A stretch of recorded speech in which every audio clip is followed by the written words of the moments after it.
Chapter 13. Run as fast as you can. Still moving quietly so as not to wake her sister, Anne-Marie sped down the stairs and through the kitchen door. Her foot caught the loose step, and she faltered for a moment, righting herself, then dashed across the ground to the place where her mother lay. "Mama!" she called desperately. "Mama!" "Shh!" Mama said, raising her head. "I'm all right." "But, Mama," Anne-Marie asked, kneeling beside her, "what's wrong? What happened?"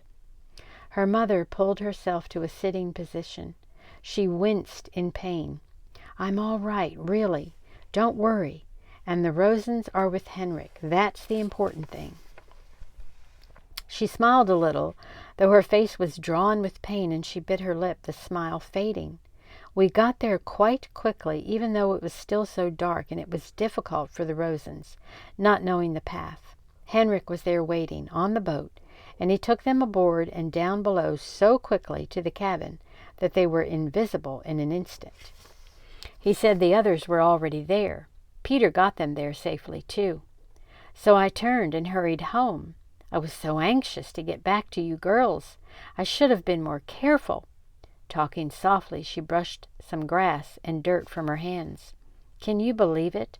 I was very nearly here, well, maybe just halfway, when I tripped over a root and went sprawling." Mama sighed. "So clumsy," she said, as if she were scolding herself. "I'm afraid my ankle is broken, Anne-Marie." "Thank goodness it is nothing worse. An ankle mends, and I am home, and the Rosens are with Henrik." "You should have seen me, Anne-Marie," she said, shaking her head with a wry look. "Your proper mamma, crawling inch by inch. I probably looked like a drunkard." She reached for Anne-Marie's arm. "Here, let me lean on you. I think if you support me on this side, I can make my way up to the house. Goodness, what a clumsy fool I am. Here, let me put my arm over your shoulders. You're such a good, strong, brave girl. Now, very slowly. There." Mama's face was white with pain. Anne-Marie could see it even through the faint light of the approaching dawn. She hobbled, leaning heavily on her daughter, pausing again and again toward the house. "When we get inside, I'll have a cup of tea, and then we'll call the doctor. I'll tell him that I fell on the stairs. You'll have to help me wash away the grass and twigs. Here, Anne-Marie, let me rest for a minute." They had reached the house, and Mama sank down to the steps and sat. She took several deep breaths. Anne-Marie sat beside her and held her hand. "Mama, I was so worried when you didn't come back." Mama nodded. "I knew you would be. I thought of you worrying as I dragged myself along. But here I am, safe with you now. Everything is fine. What time is it?" "It must be 4:30, or close to it.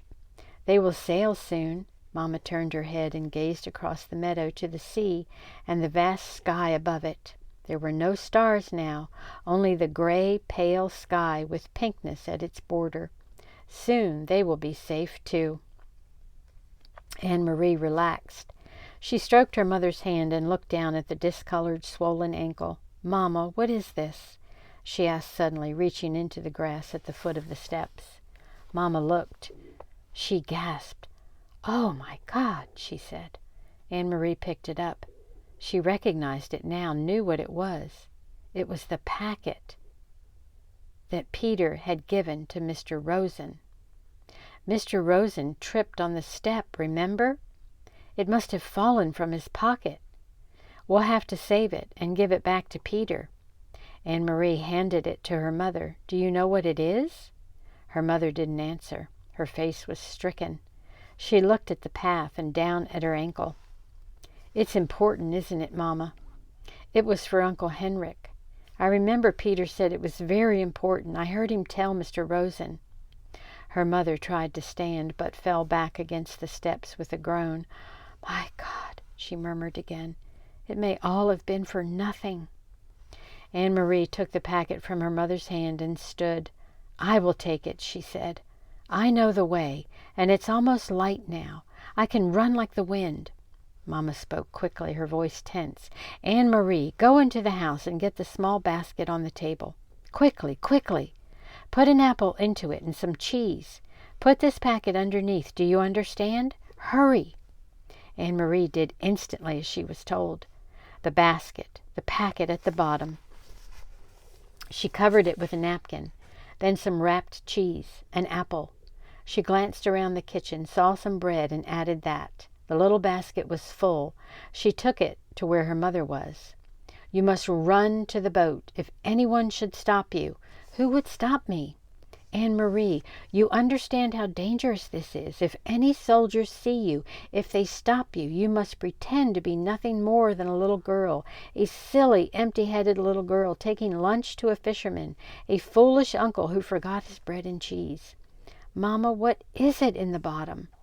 But her mother still didn't answer the question. "Go," she said firmly. "Go right now and run as fast as you can." Anne-Marie kissed her mother quickly, grabbed the basket from her mother's lap, turned, and ran toward the path. Another good chapter.